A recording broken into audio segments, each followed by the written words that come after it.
You're listening to the Junior Birdman Podcast. Welcome to another episode of the Junior Birdman Podcast, where we consistently bring you experts that you want to hear from to talk about the things that you actually really care about. We try to have some fun along the way. I'm your host, the Junior Birdman, and if you enjoy this show, be sure to like this video, subscribe to the channel, hit the notification bell to be alerted when new episodes come out. Today, folks, we're going to be talking to a world-class chef. He's going to be giving us insights into some of his favorite dishes and the tools he recommends you use if you want to become a great chef. So stay tuned, lots more today on the Junior Birdman Podcast. Don, I appreciate you taking some time to join us today. I know you've been traveling a little bit around the globe, internationally, in a lot of different places. And so I know you're really busy, and appreciate you taking some time here today to join us here on the Junior Birdman Podcast. Hey there, Birdman. Thank you. It's wonderful to be on your show here today, and I am very excited to share all of my cooking secrets with the members of your audience, all of the tips and tricks I've learned in the kitchen over many years of cooking. Well, I appreciate that, Don, and I know that's going to be a lot of fun for the audience members here today. I expect it will be for sure. So, let's get right into it. So what got you into cooking in the first place? Well, it's a good question. Cooking has always been a passion of mine. I started off as a young man just cooking for family and friends, and then I went off to culinary school where I honed my skills and my expertise in the kitchen. And after that, I went off to work in some small restaurants. Still, some of the best restaurants are the best restaurants you've ever been in the world. And then eventually worked in some 5-star restaurants where I further developed my craft and came up with some of the specialties I still serve today in my kitchen. Well, that's pretty interesting. If you were, looking back, and, obviously you've been in the business for a long time, what do you think is probably the number one skill a new chef coming into this is probably going to want to need to learn? Yeah. Well, for me, it's simple. The most important skill you can have as a chef is your ability to taste and season your food properly. It's a very simple but very essential skill. Without this skill, even the best recipes will not taste good. It takes practice, takes a lot of time, a lot of experience to get the right balance of flavors. But once you do, your food will taste incredible, believe me. Well, that's quite interesting too. So maybe you can give our audience an example of a time where you had to blend flavors specifically to accomplish. Absolutely. One time I was cooking a lamb dish for a dinner party, and lamb, very challenging, very difficult to work with lamb. And this particular recipe called for a lot of spices. These guys, they come up with their recipes. They put a lot of spices in there, especially for dishes like lamb, like a lot of spices. However, when I tasted the rub and I tasted the lamb, I thought these spices are way too overpowering. They were not bringing out the natural flavor of the meat. They were not allowing the meat to shine through. So I went back to these guys. I said, we need to change this. This is unacceptable. Our guests are not going to like this. We need to change this. And they told me, sir, this is the way you cook lamb. This is the way we've always cooked lamb. I said, no, we've got to try something else. And so I added some honey to the recipe. I added some red wine vinegar to balance out some of the flavors, and it made for a delicious lamb. Everybody after the party told me that This was the most delicious lamb they'd ever had in my life. It was incredible. It sounds pretty good, and obviously, you have some skills that are probably beyond the average chef out there, and trying to figure out, what kind of flavors. What do you think are some of the common mistakes, a young chef is going to make when they get into this? Well, I think one of the biggest mistakes the new chefs make is that they don't take the time to properly prepare their ingredients. You've got to take your time, prepare your ingredients for your recipe. Cooking is all about timing. You don't have the right ingredients, you don't have them ready. When you're ready, you can easily overcook, undercook something, burn something. It makes a dish horrible. It's horrible when that happens. So make sure you prepare before you cook. Make sure you prepare your ingredients properly. Take the time to chop your vegetables to the right size, measure your ingredients, have everything ready and laid out before you even begin to start cooking. You'll be much happier, believe me. Well, what are some tips, in terms of, preparing the ingredients for your dish that you would give somebody? Sure. Well, one thing is to make sure that you're using sharp knives. You're going to want to use a dull knife. Sharp knife, you want that thing to cut right through. You want a very sharp knife. You don't want to use dull knives. Dull knives can be very dangerous in the kitchen. It's very hard to cut things when you have a dull knife. So number one thing, make sure you always use a very sharp knife. I always use the best knives. You want to use the best knives, the best quality knives, and make sure they are sharp. So always keep your knives sharp. Another great tip is to make sure that you read the recipe all the way through before you start cooking. Very important. Many people, they skip right over this, but it's very important that you read the recipe from start to finish, all the way through. Know what you're going to get into. Make sure everything's prepared. You have all of your ingredients laid out in advance. You can't go wrong if you do it that way. If you don't do it that way, you're going to be very disappointed. It's also very important to keep your work area clean and organized. Make sure everything is right there for you at arm's reach. You don't want to be digging around for the right knife or the right spoon when you're preparing things. Make sure everything's there, ready for you, so you know where it is when you begin.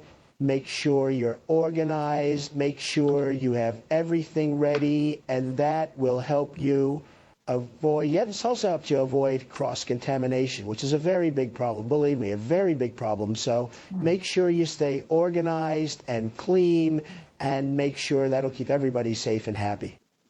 I mean, it sounds like safety is a big deal there. It is Yeah, it sounds very like it's a big important. deal there for you. So, what's one of your favorite dishes to make? Well, now that's a tough one, Birdman. I like making all kinds of dishes. I guess I'd have to say my favorite dish to cook, though, is risotto. It's a dish that requires a lot of attention, a lot of care. You've got to pay attention. You have to focus. You can't just go, you burn your risotto and it tastes horrible. The last thing you want to do is burn the risotto and it tastes horrible, believe me. But when you do it right, when it's done correctly, it's absolutely delicious. I've had people taste my risotto all around the world. They've tasted my risotto and told me this is the best risotto they've ever put in their mouth. It melts in your mouth. It's delicious. And I've experimented many times with different flavors in my risotto, coming up with some unique tastes, some unique flavors. Everybody loves my risotto, though. Everybody tells me it's the best they've ever had. Believe me. Well, what's the key to making a good risotto then? Well, I mean, the key to making a great risotto is to have patience, to take your time. You can't rush the process of making risotto. You have to take your time, constantly stir the rice, add the broth in small increments. You have to make sure that the rice cooks evenly, absorbs the flavors. When you add the flavors, it's very important too, very important. And you have to use the right type of rice. I only use the best ingredients. I like our Boreal. It's a good quality rice. I have a good quality broth on hand when I make my risotto. Use the best ingredients, take your time, and it will come out delicious. Well, that sounds it sounds pretty delicious. So, obviously, people have all of their own ideas about how to cook things. I'm sure people have there's all kinds of different restaurants, some more successful than others. What do you think is one of the biggest trends right now, in food, in the restaurant industry and cooking overall? Well, one of the biggest trends I see in cooking right now are chefs using more sustainable, locally grown food, locally grown ingredients, fresh ingredients. People are becoming a little more conscientious about where their food is grown, who's growing their food, some of the chemicals that's used in growing their food. A lot of people very into organic foods. And it's become a very big trend out there, very big trend in the cooking field. I tend to focus less on those things and more on the flavor of my food, less on where it's grown, and more on how it's going to taste once somebody puts it in their mouth. And I think that's very important for young chefs too, to probably focus on the type of food you're producing. A lot of this organic food is very expensive to buy organic.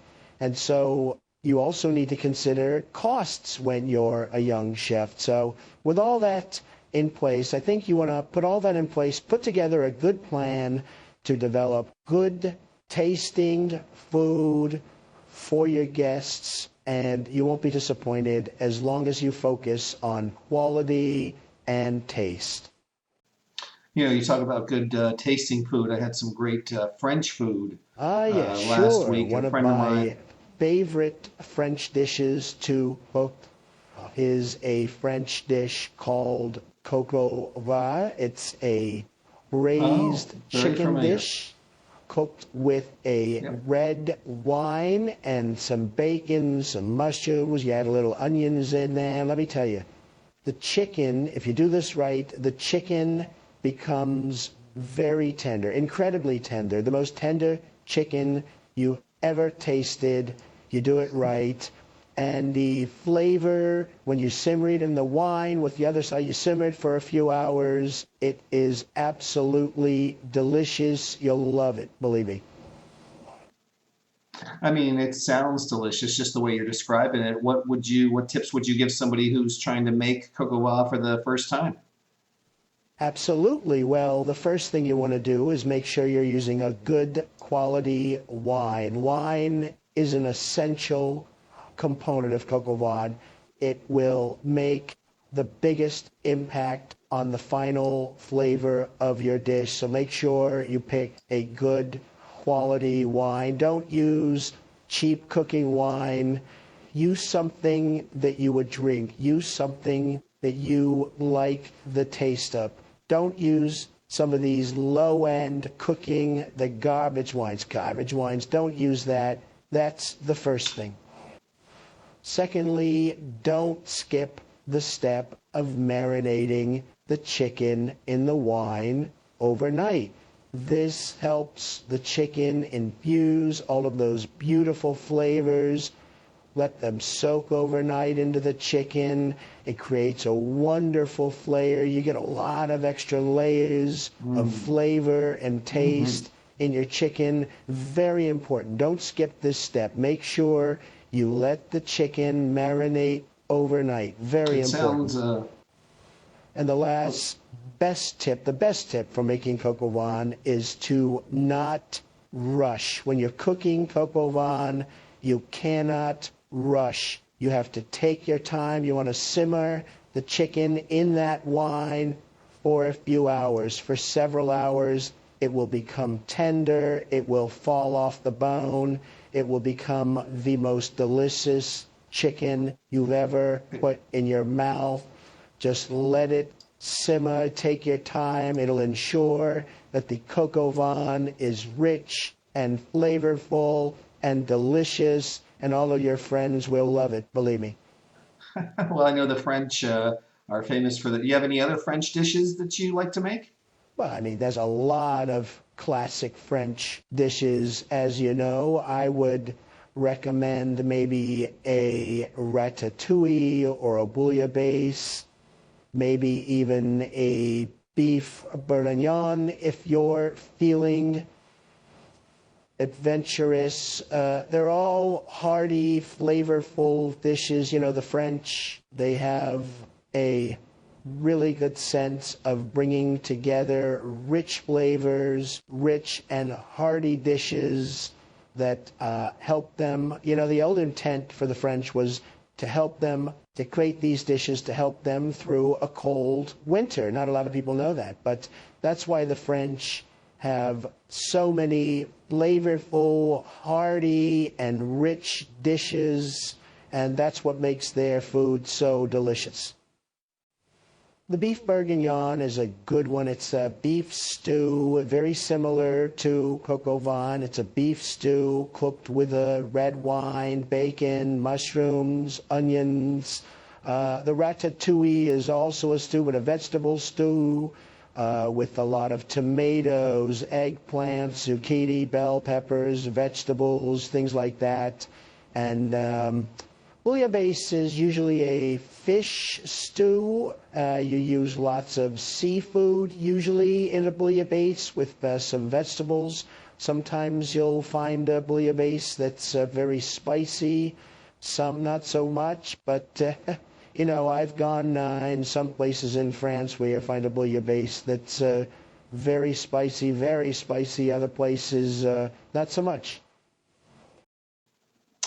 I mean, it sounds, all those things sound really delicious. You're really making me hungry. You know, I want to switch gears a little bit here and get some insights on pre-made sauces, on spice blends coming out of a box from a kit. I'm not a fan of any of the pre-made sauces or spice blends. You know, I know there's a time and place for everything, especially if you're a young chef, you're trying to cut some costs.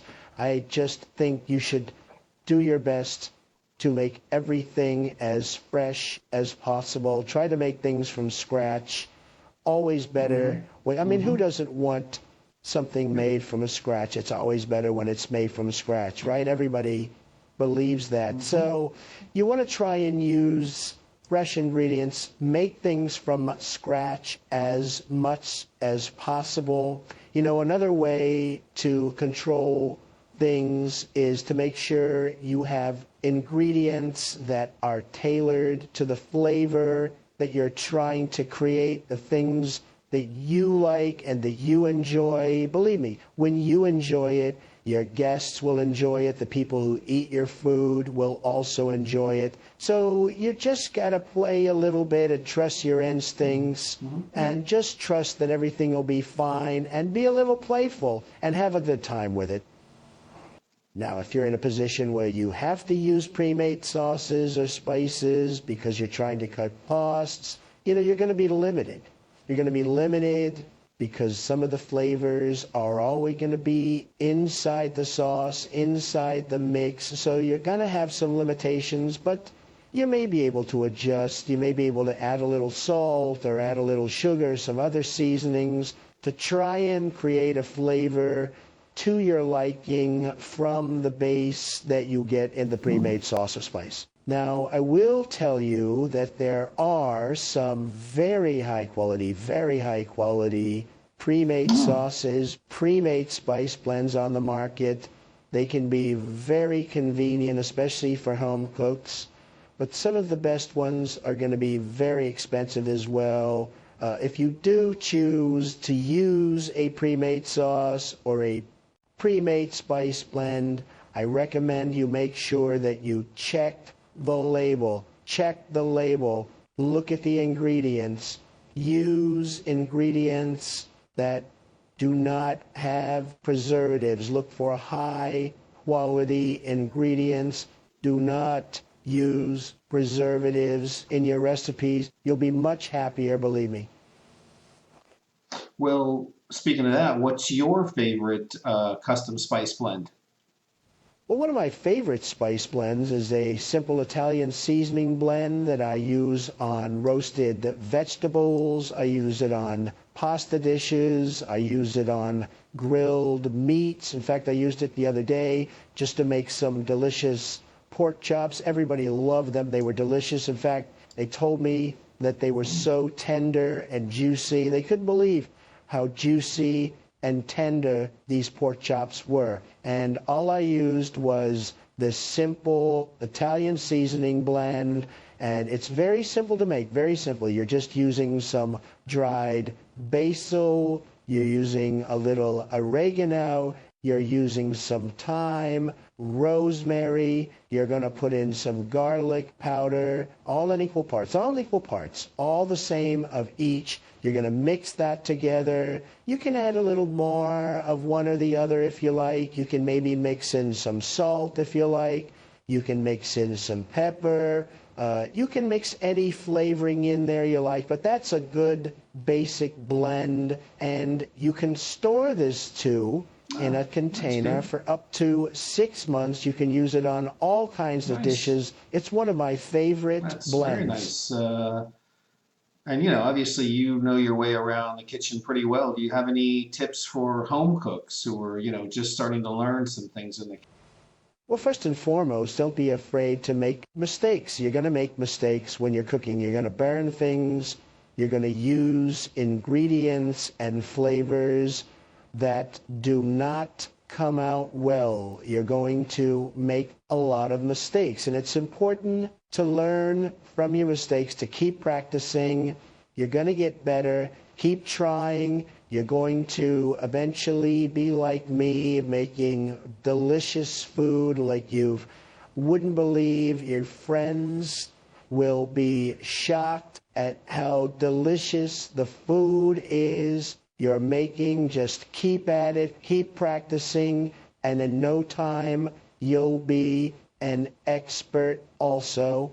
And you would always start with some simple recipes, some simple things that you can make easy, some things you're comfortable making, and then gradually start to work your way up to more complex dishes, which create more advanced techniques. But start out with the basics. Start with some simple techniques, start with some simple recipes, and build your skills gradually. You'll get there soon enough. Take your time, keep practicing. I guarantee you'll get there. Don't give up. Just keep going, keep working at it. You also cannot be afraid to experiment with different ingredients, with different foods, with different combinations. You have to try different things. Cooking is an art. It is an art form. You have to practice. You have to work at your craft.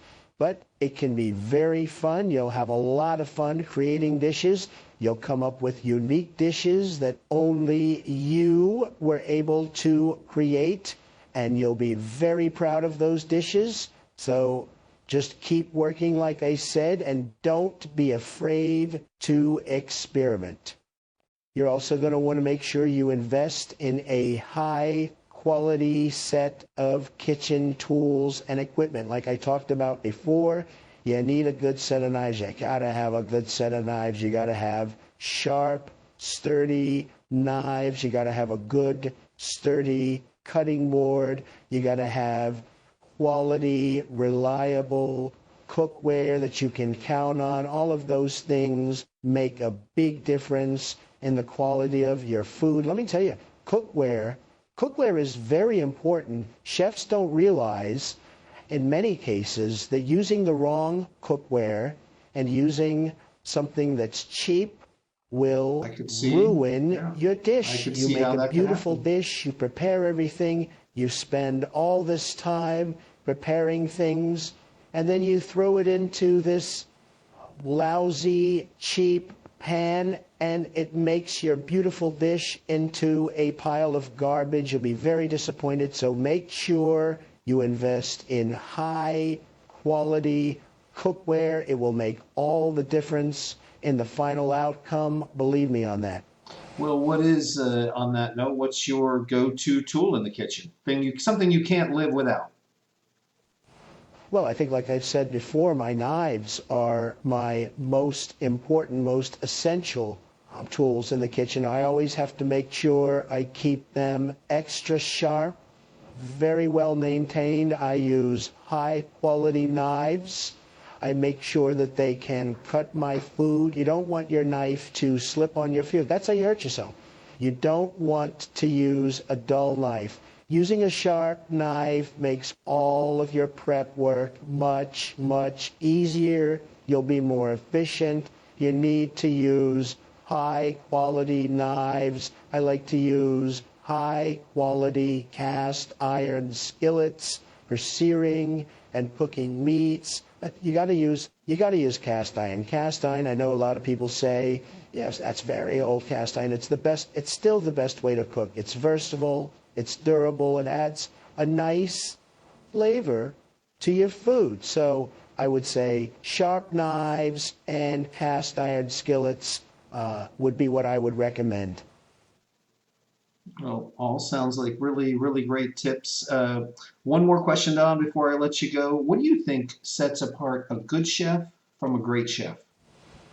You know, that's a great, great question, Thank you. Birdman. And there is definitely a difference between a good chef and a great chef. You know, in my opinion, what sets apart a great chef is not just their skills, not just their knowledge, not just their experience, but their creativity, their passion, their ability to innovate. These are the things that make a great chef. You know, a great chef is always experimenting with new ingredients, with new techniques, with new flavor combinations. They're always out there trying to create new and memorable dishes, always pushing the boundaries. You gotta push the boundaries. You gotta try new things. You gotta go out and do your thing, you know? And along the way, great chefs will inspire other chefs. They will make them more inspired to be creative and to try new things and to experiment. So, you know, ultimately, a great chef is someone who is constantly pushing the boundaries, helping others along the way. And, you know, if you're continuing to push those boundaries, continuing to experiment, continuing to refine your skills, and continuing to help those around you who aspire to also be great chefs, you're going to make your own mark in the culinary world, I assure you.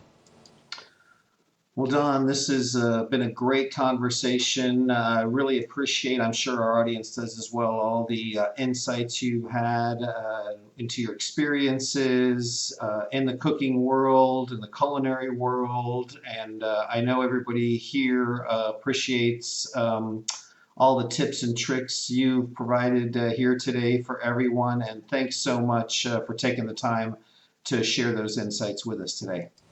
It was my pleasure, Birdman. Thank you for having me, and I want to remind everyone out there starting out in the culinary world to keep learning, to keep experimenting, and most importantly, to have fun. Well said. And everybody, I appreciate you tuning in today to the Junior Birdman podcast. I want to make sure again to remind you to like this video, share this video, subscribe to the channel. Tune in next time to our next episode of the Junior Birdman podcast, when once again I'm sure we'll invite some interesting expertise advice onto the program. Until then, up, and away. Thank you for listening to the Junior Birdman podcast. Be sure to like this video, share this video, subscribe to the channel, and hit the notifications bell to be alerted when new videos are posted.